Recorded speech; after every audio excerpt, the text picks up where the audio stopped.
This story is titled, "We're Not Your Babysitters," my mom said, while already watching my sister's kids.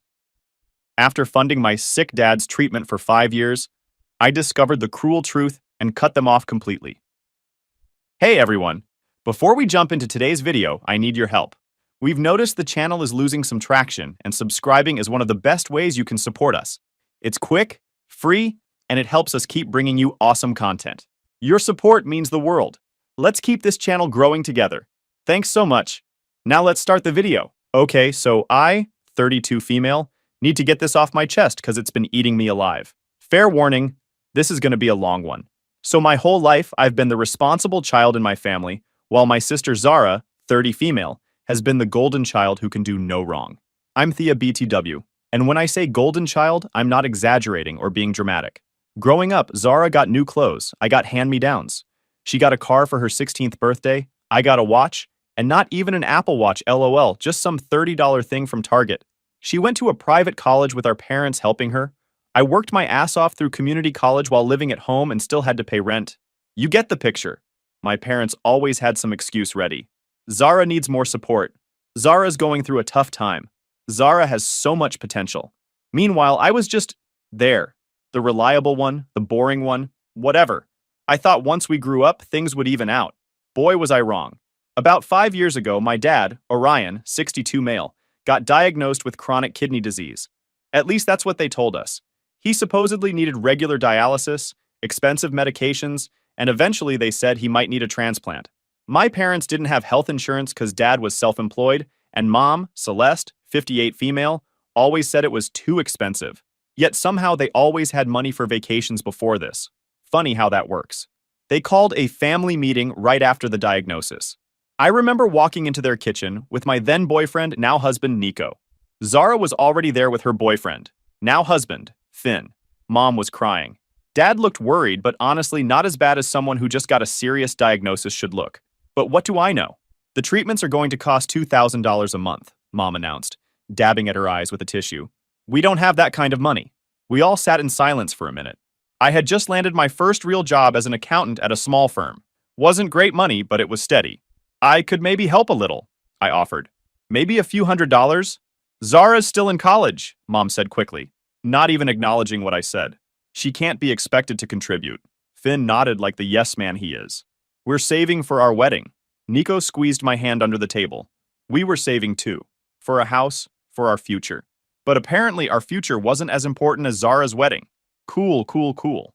Dad looked directly at me with those sad puppy dog eyes he does so well. Thea, we're not asking for a handout. Just help until I get better. So I agreed to send $500 a month. Temporarily. That was the plan. That was the goddamn agreement. That was 5 years ago.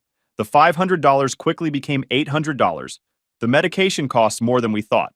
Then $1,200 as Dad's condition worsened. Then suddenly they couldn't pay rent. Then their car broke down. Then they needed insurance. Before I knew it, I was sending them nearly $2,000 every month, while Zara contributed exactly $0. Meanwhile, Nico and I had a baby girl, Maisie, who's now 3. Cute as a button and smart as hell. We were struggling to save for her future while sending so much to my parents. We couldn't even afford to put her in the good daycare in our area. Had to settle for the one with the weird smell and the teacher who always looks hungover. Every time I brought up reducing payments, suddenly Dad would end up in the hospital, and I'd get frantic calls from Mom about how he might not make it this time. And like the sucker I am, I'd feel guilty and send more money. Nico tried to say something a couple times. Don't you think it's weird that they always need more money right when we're thinking about buying something for ourselves? But I shut him down. That's my DAD we're talking about. He's sick. How could I be so selfish? Last Christmas, Zara showed up with a brand new SUV. Finn got a bonus, she said, like it was nothing. Meanwhile, I was driving a 2008 Honda with a check engine light that's been on so long, I think it might be permanently fused that way. When Maisie was born, they visited once. Once. Stayed for exactly 45 minutes. Dad complained about the hospital parking the whole time. They brought a gift, a onesie that was the wrong size and season. Meanwhile, when Zara had her boys, they practically moved in with them for 2 weeks each time. Mom still babysits them 3 days a week to help out. But again, I made excuses. Dad's sick. They're tired. They live 20 minutes away, but somehow that's too far to visit their granddaughter regularly. I've sent them roughly $90,000 over the last 5 years. Let that sink in. We could have bought a house with that money. Could have set up a college fund for Maisie. Could have replaced my crappy car that makes a sound like a dying whale every time I go over 50 miles per hour. Instead, we live in a tiny two-bedroom apartment with a landlord who thinks fixing things is optional. We shop at discount grocery stores and buy Maisie's clothes from thrift shops. Meanwhile, Mom keeps posting pics of her new kitchen gadgets on Facebook.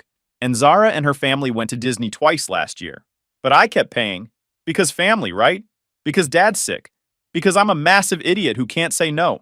Then last Wednesday happened, and everything changed. It was supposed to be just a normal day. We'd been having issues with the bathroom fan making this horrible grinding noise, and the landlord said it would be 2 to 3 weeks before he could get to it, which in landlord language means never unless you keep calling every day. So Nico decided to fix it himself. I was in the living room with Maisie, helping her build a tower with these mega blocks my cousin gave us for her birthday. I could hear Nico on the stepladder in the bathroom, grumbling about the wiring. Then suddenly I heard him yell, "Shit!" followed by a loud crash and thud. I ran to the bathroom and holy crap, there was blood everywhere, like a freaking crime scene. Nico was on the floor, clutching his arm, and I could see a deep puncture wound right below his elbow, where blood was literally pulsing out.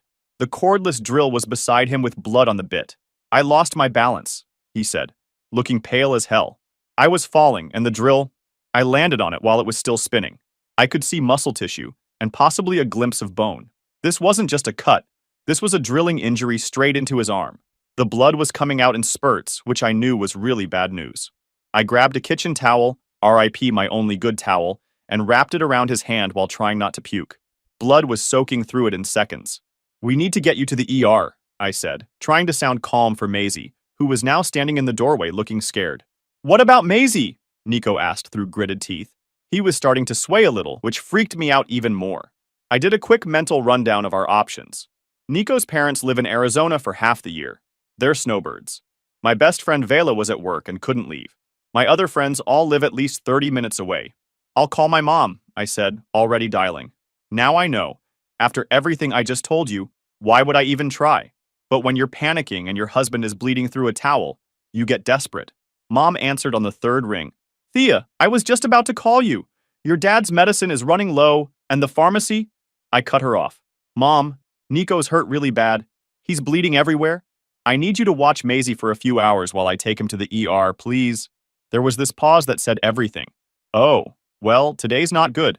Your dad has an appointment and—" "Mom, this is an emergency. Nico needs stitches. I'm dropping Maisie off in 20 minutes. I hung up before she could argue. Dick move maybe, but my husband was turning the color of paper. I hurriedly packed Maisie's backpack. You know the drill if you have kids. Favorite stuffed elephant, snacks, juice box, extra clothes in case of accidents, her blankie. Basically anything appeared in front of me while running. Nico was leaning against the counter, looking worse by the second. I helped him to the car while carrying Maisie on my hip.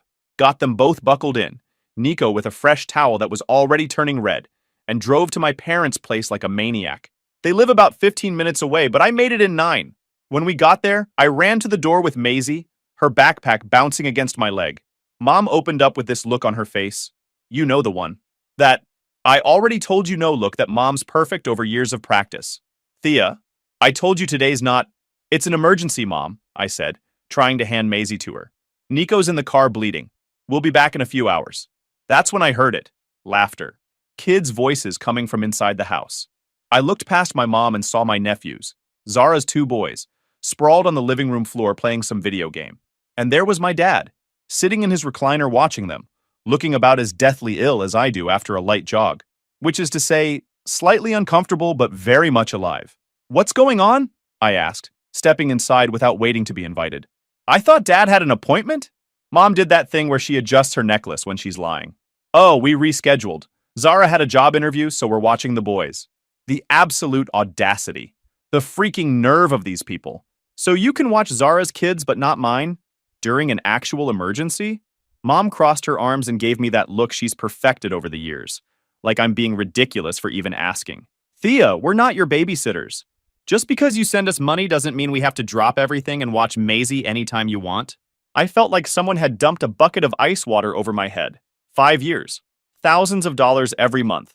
My daughter barely knows her grandparents because they're always too busy or Dad's not feeling well. And she actually said that to my face. I looked at my dad, who suddenly became very interested in his slipper. I looked at my nephews, and something inside me just clicked into place. I see, I said, surprisingly calm considering I wanted to flip their coffee table. Then I guess from now on, Zara can pay for your treatments. Mom's face went white, like ghost white. Thea, you can't be serious. Your father will die without... Then Zara better start paying, since she's clearly the priority anyway. I turned and walked out, still carrying Maisie. Nico was slumped against the car door, the towel now completely soaked through. They won't watch her? He asked, his voice weak. No, I said, buckling Maisie back in. They're too busy with Zara's kids. And apparently, we're not entitled to any help, despite all the money we send. Maisie started crying because she could tell something was wrong. I tried to keep it together for her sake, but inside I was raging. The ER was a complete nightmare. 3-hour wait with a bleeding husband and a cranky toddler. Maisie had to pee twice and threw a tantrum when she got hungry, because I'd left her snacks in the car. Nico needed 7 stitches and nearly passed out during the procedure. The doctor asked if I was okay because apparently I looked like I might murder someone. And the whole time, all I could think about was my mom's words. We're not your babysitters. Just because you send us money doesn't mean we have to drop everything and watch Maisie anytime you want. 5 years, $90,000. For what? So they could babysit Zara's kids while mine cried in an ER waiting room? We finally got home around 6 p.m. Nico passed out from pain meds. I put Maisie to bed after reading her favorite book 3 times. Then I sat on the bathroom floor and cried for about 20 minutes. But weirdly, once I was done crying, I felt lighter, clearer, like I'd been walking around with foggy glasses for years and someone finally cleaned them. I woke up the next morning at like 5:30 a.m. with this weird sense of calm, like when you finally decide to quit a job you hate and you just know it's the right call. Nico was still knocked out from the pain meds. Maisie wouldn't be up for another hour. So I grabbed my phone and holy crap, 27 missed calls, 14 texts, and many voicemails. My family had been busy overnight. I didn't listen to a single one, didn't read a single text, just went straight to my banking app and stared at the automatic transfers that had been draining our account for 5 years. $1,850 scheduled to transfer to my parents' account in 3 days. $320 for their car insurance on the 15th. $280 for their cell phone plan at the end of the month. It was actually seeing it all laid out that made me realize how insane this situation was. We were paying their cell phone bill while I was using a cracked iPhone 8 that randomly shuts off if the temperature drops below 60 degrees. Nico shuffled into the kitchen, holding his bandaged hand up like a paw. You're up early, he mumbled, trying to one-hand the coffee maker. Are you really going to do this? He asked, noticing my phone open to the banking app. I nodded and hit cancel payment on the big monthly transfer. Then the car insurance. Then the cell phone. With each click, I swear I felt physically lighter, like I was dropping dumbbells I'd been carrying around. I should have done this years ago, I said, my hand surprisingly steady. Yeah, you should have, Nico agreed. He's been against this arrangement from the start, but respected that it was my family, my choice. What made you finally decide? Mom basically said that paying them $90,000 doesn't entitle me to 1 afternoon of babysitting during an emergency, I said, still kind of shocked by the whole thing. Meanwhile, Zara drops her kids off whenever she wants. While we struggle to afford daycare, Nico added, wincing as he tried to open the coffee container. I took it from him and opened it. And did you see Dad yesterday? He looked fine. Totally normal. Not like someone who needs $2,000 in medical treatments every month. Nico nodded. I've been saying that for years, babe. I spent the rest of the day ignoring my phone and playing with Maisie. We built a fort in the living room and watched Encanto for the 47th time. Still slaps, though. I made Nico's favorite pasta for dinner. It felt like celebration pasta. Around 4 p.m., there was a pounding on our door that made Maisie jump. I looked through the peephole. Mom! Thea! She shouted through the door. I know you're in there. Your father needs his medication. I didn't open the door. Tell Zara to pay for it. He'll die, Thea. Is that what you want? Nico came up behind me, his good arm around my waist. You don't have to talk to her, he whispered. Dad's been dying for 5 years, I said, loud enough for Mom to hear. Zara can take a turn saving him. What came next was a stream of insults that would make a sailor blush. My mother, who goes to church every Sunday and posts inspirational Bible quotes on Facebook, called me every name in the book. Selfish, ungrateful, heartless, and some stuff I won't repeat because it's honestly too awful. I took Maisie to her room to play, so she wouldn't hear her grandma having a complete meltdown on our doorstep. Mom kept yelling for a while, then finally left. That evening, I got an email from Dad. Your mother is beside herself. I don't know what's gotten into you, but we need the money for my medication by tomorrow, or I'll have to go to the hospital. $1,450 this time because of the new treatment. Notice how the price keeps changing? One day it's $2,000. Next it's $1,850. Now it's $1,450. Almost like they're just making up numbers or something. I deleted the email without responding. The next day was Friday, and I had to go back to work. I was worried they might show up at my office, so I warned security about a potential family situation. They were super understanding, which makes me think this kind of thing happens more often than people talk about. Around lunchtime, my work phone rang. Number I didn't recognize, but I answered because it could have been a client. What the hell, Thea? It was Zara. Of course. Mom said you're refusing to help Dad now. That's right, I said, closing my office door. Your turn. I can't afford that. Finn and I just bought a boat. I literally laughed out loud. A boat? While I've been paying thousands for Dad's treatment, you bought a boat? It's not my fault you decided to help them. No one forced you. The absolute lack of self-awareness was stunning. And no one's forcing you either. But apparently Dad will die without his medication, so I guess you better figure it out. You're such a bitch, she spat. Goodbye, Zara. I blocked her number as soon as I hung up. Then I blocked my parents' numbers too. Then I blocked them all on social media. It felt good, guys. So damn good.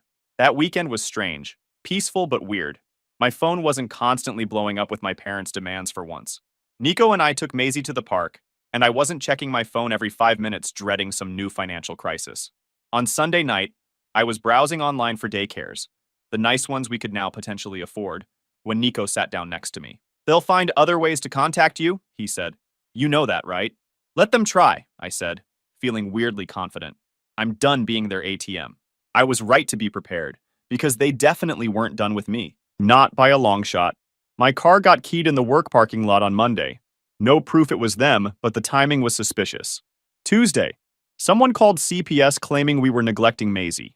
The social worker who came to check things out was super nice, and clearly embarrassed to be there once she saw our clean apartment and happy, well-adjusted kid. I couldn't believe how far my family could go for the sake of money. A week and a half after the Great Financial Liberation, as Nico had started calling it, things were starting to calm down. My parents seemed to have gotten the message after the CPS visit backfired. Zara had apparently told the whole family I was mentally unstable, but most people who actually know me were smart enough to question that. We were finally starting to breathe easier. Nico's hand was healing nicely. The doctor said he probably wouldn't even have much of a scar. Maisie had been accepted into the good daycare center that we could now actually afford, and I'd opened a college savings account for her with the first $1,850 that didn't go to my parents. It was Sunday morning, and we were having pancakes when the doorbell rang. Nico and I exchanged looks. We weren't expecting anyone.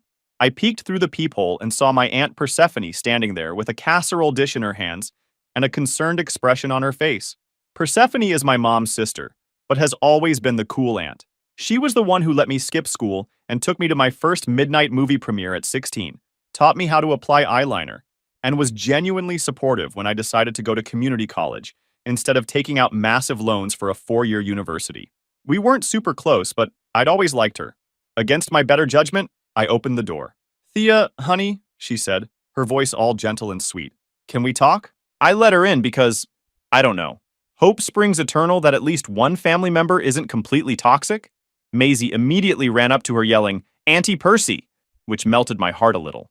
Persephone brought her a little stuffed penguin, which was actually age-appropriate and something Maisie would like. Points for that.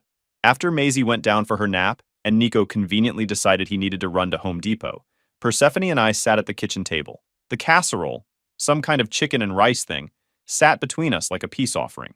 I understand why you're upset, she started, which surprised me. Most of my family operates on the Thea is wrong by default principle. Your parents have relied on you too much. I nodded cautiously, waiting for the but. But Thea, sweetie, your dad really is sick. He was in the hospital yesterday. The doctors say he might not have long without his treatments. There it was. The guilt trip express, right on schedule. The familiar knot formed in my stomach, the one that's been there for 5 years whenever they need money.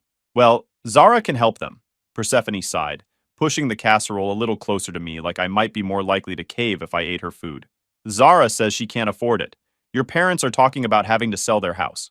I nearly choked on the water I was drinking. They rent, Aunt Persephone. They don't own a house. She looked genuinely confused. But your mom said, they've been lying to you.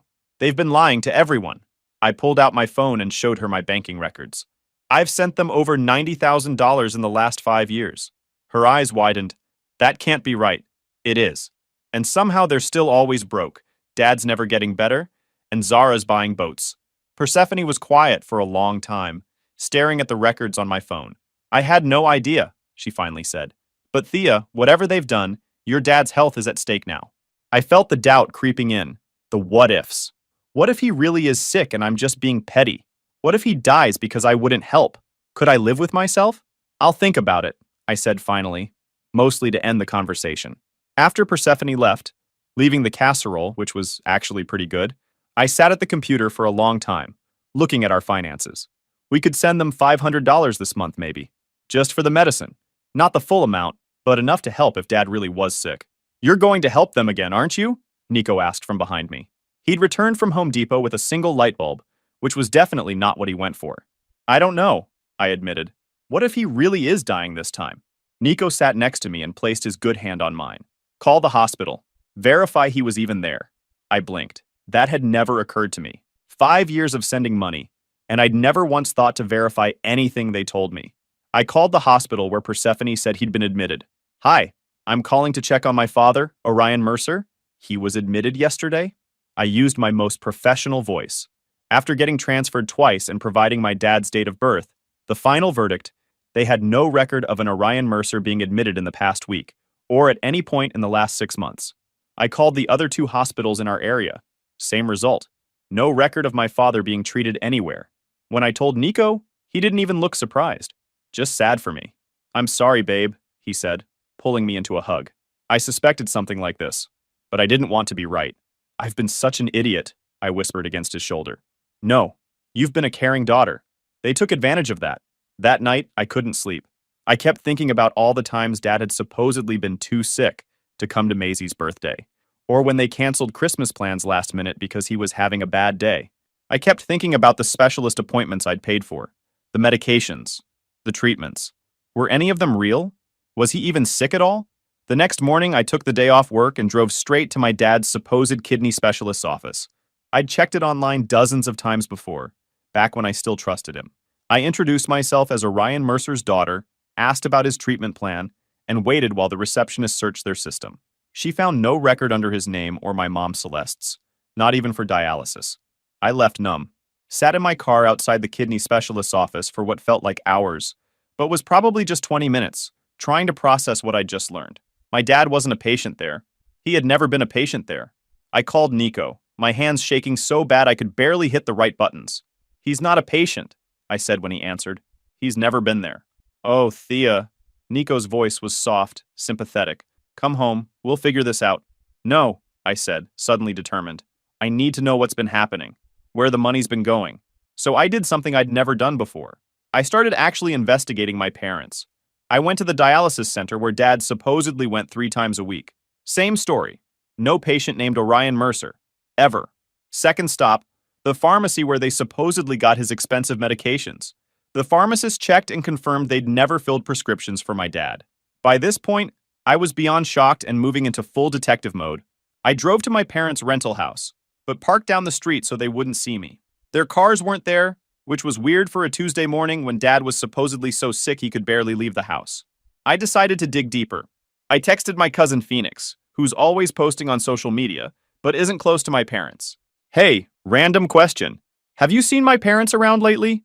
They're claiming Dad's really sick, but I'm starting to have doubts. She replied almost immediately. What? Your dad was at my gym yesterday, working out with his trainer. He looked totally fine. They're going on some cruise next month too. Your mom won't stop talking about it in the family group chat. A cruise? When they supposedly couldn't afford Dad's medications without my help? When he was supposedly too sick to even babysit Maisie for a few hours? I drove to my work and spent the afternoon using resources I probably shouldn't have used. I'm an accountant, so I have access to certain tools. I looked up my parents' credit reports. I still had their SSNs from when I helped them apply for rental insurance. What I found made me want to scream. Credit cards. So many credit cards. All maxed out. Expensive clothes, electronics, furniture, restaurants. And yes, a cruise booked for next month. Over $6,000 for a 10-day Caribbean vacation. But what made me go nuts is when I found a boat loan in my dad's name from last year. A $40,000 boat. But here's the thing. The address listed was Zara and Finn's address. They had the boat. My parents had co-signed. So my money wasn't just going to my parents. It was going to Zara too. I kept digging. Found a bank account I didn't know about with regular transfers to Zara labeled gift. Payments for her kids' private preschool. By the time I finished, I was in a weird state of calm fury. The kind where you're so angry you loop back around to being weirdly rational. I drove home and spread all the evidence on our kitchen table for Nico to see. They've been scamming me, I said flatly. For years. Nico looked through it all, his face getting darker with each page. This is insane, Thea. They've been living like royalty on your money while we've been struggling. While we put off having a second kid because we couldn't afford it, I added. While we stayed in this crappy apartment with the leaky ceiling. While I drove a car with bald tires. What are you going to do? Nico asked again. I took a deep breath. End this. For good. That night, I compiled everything into a folder. I was just finishing up when my phone buzzed with a text from my mom. Your father's in the hospital again. We need $2,400 for the new treatment by tomorrow morning, or insurance won't cover it. I didn't even feel angry anymore. Just sad at how easily the lies came to them. I didn't respond. The next day was Wednesday. I took another day off work. My boss was understanding after I explained a bit of the situation, and decided to drive by my parents' house again, just to see if they were actually home, or off on another secret vacation. Their car was in the driveway, and so was Zara's shiny SUV. I don't know what came over me, but I pulled up and parked right behind them, blocking them in. Then I marched up to the door and rang the bell. Dad answered, looking completely healthy. Not at all like someone who had been in the hospital yesterday. Thea, he said, looking shocked to see me. What are you doing here? Family meeting, I said, pushing past him into the house. Mom and Zara were sitting at the kitchen table with coffee mugs, looking like they were having a lovely casual morning. They both froze when they saw me. Thea, Mom started, we were just talking about you. Your father really needs... I dropped the folder on the table between them. Credit card statements, bank transfers, and gym membership receipts spilled out. Kidney disease, huh? I said, surprising myself with how steady my voice was. Must be a miracle recovery to have a personal trainer at the gym. The look on their faces. Guys, I wish I had a picture of it. Pure oh shit expressions all around. Thea, I can explain. Dad started. I've already figured it out. I cut him off. There's no disease. There never was. I checked with all the doctors you claim to see. None of them have ever heard of you. Mom's face went from shock to anger. You had no right to... I had every right. I finally raised my voice. I've given you $90,000 over 5 years. I've struggled to support my own family while funding your lifestyle and Zara's boat and her kids' private school. Zara at least had the decency to look ashamed. The boat's not... Save it, I snapped. I saw the loan with Dad as co-signer. I saw the transfers to your account. I turned back to my parents. 5 years. I believed you for 5 years. I skipped vacations. I bought the cheapest food. I put off having another baby because we couldn't afford it. Meanwhile, you're going on cruises and joining country clubs. Mom tried a different approach, her voice softening. Thea, honey, you don't understand. Your father did have health problems. We just used some of the money for other things too. What health problems? Name one actual diagnosis from one actual doctor. Silence. That's what I thought, I said. I'm done. This ends now. I'm never giving you another cent. You can't just abandon your family, Dad said, trying to sound firm but looking nervous. After everything we've done for you. I actually laughed. What exactly have you done for me? You wouldn't even watch Maisie when Nico was bleeding. You told me straight to my face that paying you $90,000 doesn't entitle me to ask for babysitting during an emergency. We were busy with Zara's boys, Mom said defensively. Yeah, you've always got time for Zara, don't you? Always money for Zara. Always help for Zara. I turned to my sister. Hope you've got room in your budget to support them now, sis, because the gravy train is over. Then I walked out, ignoring their protests. I got in my car and drove away, feeling like I'd just broken out of prison after a 5-year sentence. That evening, I started getting calls and texts from extended family. Apparently, my parents had already started spinning their sob story, their ungrateful daughter abandoning them in their time of need, cutting them off without warning, being selfish and cruel. But I was done playing their game. I sent one final text to the entire family. I know the truth about Dad's illness. I've seen the Disney photos. Don't contact me or my family again. Then I blocked every single one of them. It's been 4 months since I cut them off. Meanwhile, our life has completely changed. We moved to a better apartment with an actual yard. Maisie's in a great daycare with music classes. I got a newer, used car that doesn't make death rattles. We have an actual savings account with actual money in it. I started therapy to deal with 30 plus years of family BS. My parents had to downsize their rental. Zara had to sell the boat. They're all pissed about it, but guess what? Not my problem. Nico's parents visit often now. They're amazing with Maisie, and they've never once asked us for money. Funny how that works. Last week I saw my mom at Target. She tried to approach me, looking all sad and pitiful. I turned and walked away. Felt nothing. Maisie sometimes asks about them. That's the hardest part. Where's Grandma and Grandpa? My heart breaks for what she's missing, but then I remember they chose expensive vacations over knowing their granddaughter. The best part? I'm pregnant. Something we put off for years because we couldn't afford it. Turns out when you're not supporting 3 extra adults, you can actually afford to expand your own family. So that's my story. 5 years of being scammed by the people who were supposed to love me most. But it's over now, and we're rebuilding our life on our terms. If you take anything away from this, let it be this. Sometimes the most loving thing you can do, for yourself and your kids, is to walk away from a toxic family. Blood doesn't entitle anyone to drain your bank account. Thanks for reading. Honestly, just writing this all out has been therapeutic.